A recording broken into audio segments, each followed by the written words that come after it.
Hello, me again. So this is week 3's essay video.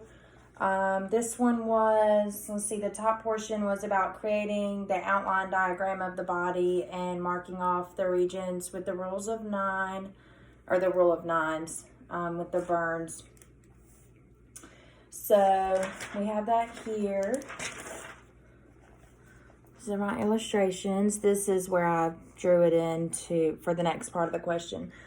This is the front, this is his back, the front side of his head, 9%, front side of the upper limb, 4.5%, front side of the trunk or your chest, 9%, the anterior side of the trunk or your abdomen, 9%, the genital area, 1%, and then just the front side of a lower limb is 9%. And for the back side of the head is 9%. The posterior side of the trunk, 9%. Posterior lower half of the trunk, 9%.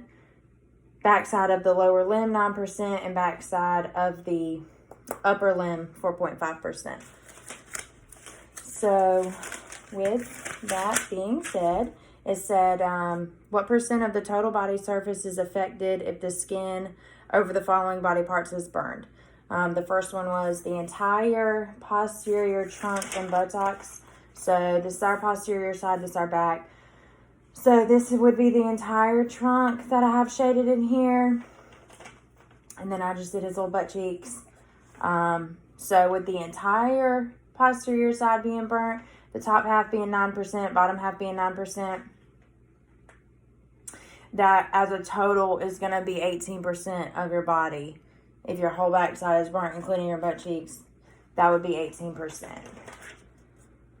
An entire lower limb. So with the entire lower limb, I took that as front and back because it didn't say the entire posterior side of your left lower limb. It said entire limb. So we did the front and the back. So if the front is 9% and the back is 9%, if that entire leg wrapped all the way around is burned, that's going to be 18% of your body. And the entire front of the left upper limb. So this is our front side.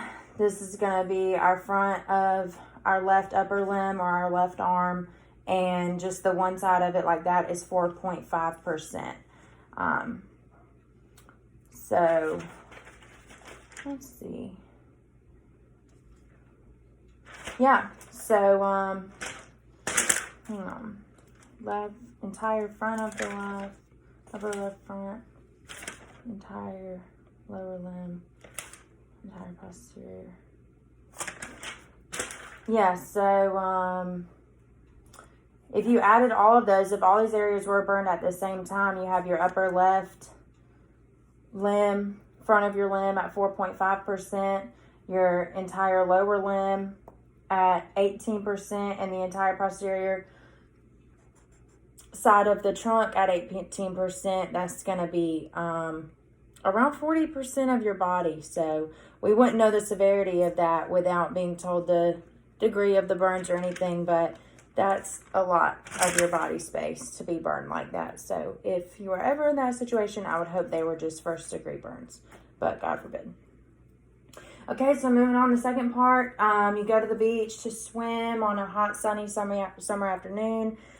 2 ways in which your integumentary system acts to preserve homeostasis. I did body temperature and water conservation. Your body temperature is going to help be regulated by producing sweat. When the sweat is produced on the surface of your skin, it's going to cool you down. So it's just going to keep your body from getting too hot in there. And playing into that is the water conservation that I did, the other part of it. Your blood vessels are going to dilate to actually release some of that body heat. Just literally let it straight out. So your body has to produce less sweat than it would without those blood vessels dilating. Because just sweating profusely like that, we all know you will lose a lot of water and become very dehydrated very quickly, and you don't want to do that. So, yeah, that's week 3's. I'll see you next week. Thanks.